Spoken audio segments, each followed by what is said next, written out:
I go to the toilet more than a dozen times every day, but I never wipe my butt. I will knead the tissue into little balls, wet them with toilet water, squeeze out the excess water, then squeeze on a bit of toothpaste, let it harden into shape, wrap it with another sheet of paper, and press it tight. That's how I made the key to my cell. When the guard unlocked my handcuffs, I seized the chance to quietly slip the paper ball into the keyhole. This way, even if they locked me back in, I could push open the small window from the inside and reach for the electronic lock outside. As for how to get the code for that electronic lock, I had already thought of a way. I stepped on a milk carton, flattened it out, and inside there was a thin layer of wax film. I carefully peeled it off, and when the guard wasn't looking, I stuck it onto the buttons of the code lock.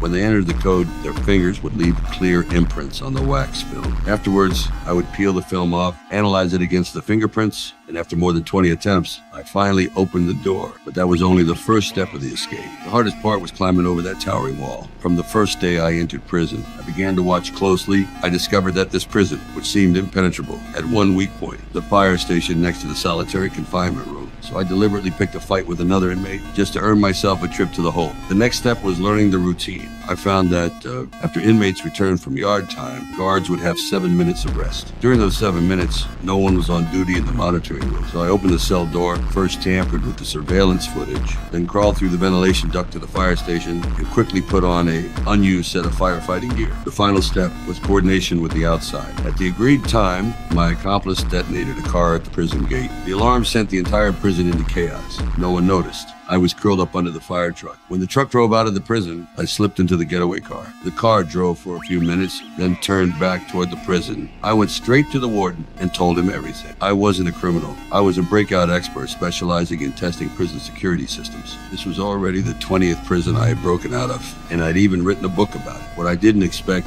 was that just after the book was released, people from the CIA came to me and asked me to test a mysterious private prison that held only the most dangerous criminals. Just from the introduction, I knew how dangerous it was, but for that $5 million reward, I agreed. What I didn't expect was that this time I would truly lose my freedom. On the day of departure, I had memorized my fake identity, the contact person, and the extraction code by heart. My partner had even implanted a tracker in mine. But just as I walked out the door, someone attacked me from behind.